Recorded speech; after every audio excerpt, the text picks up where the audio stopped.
Hello everyone, I am Olivia, and this is my avatar, Ava. Today we're going to delve into a fascinating concept called economic moats. Are you ready, Ava?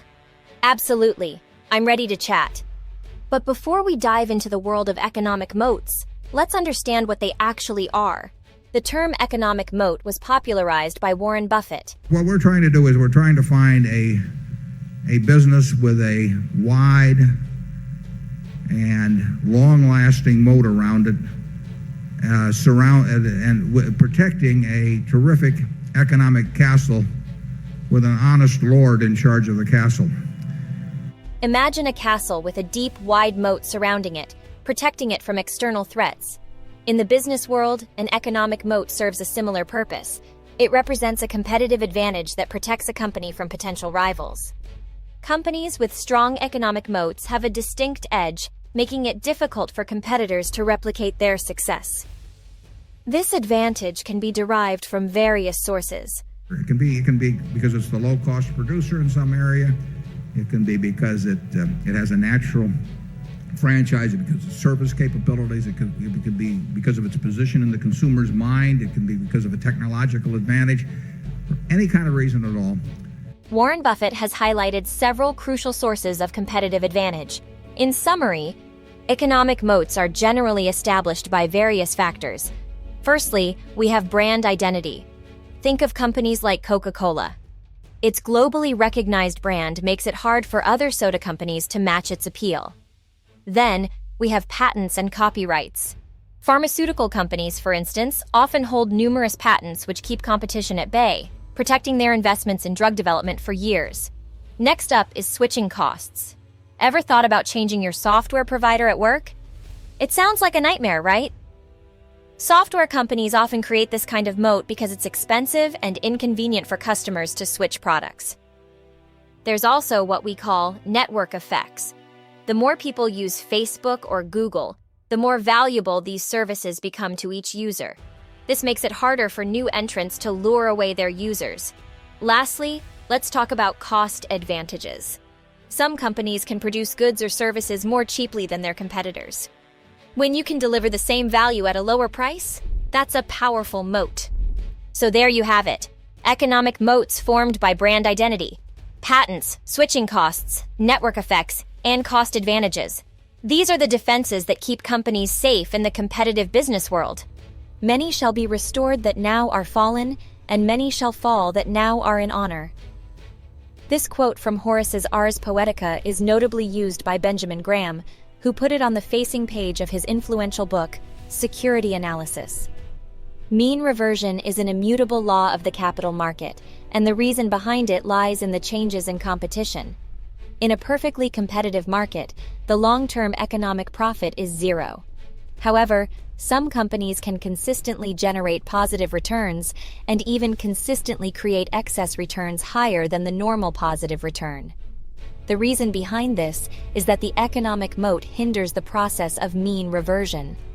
The stronger the moat, the slower the process of mean reversion.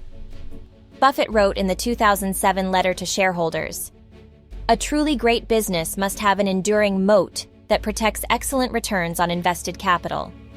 The dynamics of capitalism guarantee that competitors will repeatedly assault any business castle that is earning high returns. Our criterion of enduring causes us to rule out companies and industries prone to rapid and continuous change. Though capitalism's creative destruction is highly beneficial for society, it precludes investment certainty. A moat that must be continuously rebuilt will eventually be no moat at all. Additionally, this criterion eliminates the business whose success depends on having a great manager. Warren Buffett's wisdom shines in these remarks. He particularly avoids industries that are susceptible to rapid and frequent changes. Despite the fact that the creative destruction associated with capitalism can benefit society by driving innovation and progress, it also introduces uncertainty that can destabilize an investment. Buffett points out that a moat requiring constant maintenance and reconstruction, due to the dynamic forces in its industry, will eventually fail to protect the business. As such, he looks for moats that are inherently resilient and do not depend heavily on ongoing strategic efforts to maintain them. Furthermore, Buffett's criteria also exclude businesses whose success relies heavily on exceptional management. The rationale here is that while a great manager can enhance a firm's performance, the firm should not be dependent on extraordinary managerial talent for its success. This principle underscores the importance of a strong, enduring moat that protects the business irrespective of who is managing it. Some advantages may be short-term or easily replicable, meaning they cannot provide a lasting competitive edge. For example, a new product or service may attract a large number of users in the short term, but if competitors can easily replicate this product or service, then this advantage may quickly disappear. Additionally, some advantages may not provide significant returns for the company. For instance, a company might own a lot of patents, which appears to be an advantage. However, if these patents cannot be converted into competitive products or services, or cannot prevent competitors from entering the market, then these patents may not hold much value. Economic moats indeed reflect the inherent structural features of a business, and these characteristics can provide the business with enduring competitive advantages. It's important to note that factors such as superior products, high market share, effective execution, and excellent management, while they can enhance a company's competitiveness, do not automatically equate to competitive advantages, as they can be imitated or surpassed in competition. On the contrary, factors like intangible assets, high switching costs, network effects, and cost advantages are more difficult to replicate, and thus they could potentially form the basis for building an economic moat. If a business possesses these characteristics and can consistently achieve high returns, it's likely that the business has established a solid economic moat. However, assessing an economic moat is not merely ticking off a checklist of these characteristics. Investors also need to carefully analyze the durability of these traits and the company's strategy to ensure that these advantages can persist into the future. With the emergence of artificial intelligence, machine learning, and cloud computing, technological advancements are significantly changing the competitive landscape across various industries.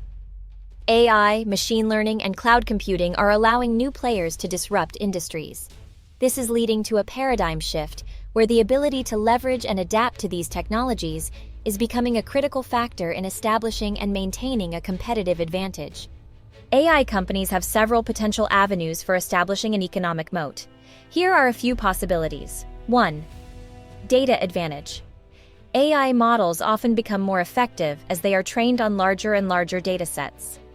Companies that have access to large amounts of relevant data can train more accurate models and thereby provide superior products or services. This is often the case with tech giants like Google and Facebook. This data advantage can act as a significant moat because amassing a large, high-quality data set is a complex task that's not easily replicated. 2. Network effects. AI companies, especially those that provide a platform or marketplace, can benefit from network effects. The more users a platform has, the more useful it becomes to each user, creating a virtuous cycle that can be difficult for competitors to disrupt. 3. Brand and reputation. Companies that are recognized as leaders in AI can benefit from their reputation, which can attract customers and talented employees. This is particularly true in industries where trust and credibility are important. 4. Integration and switching costs.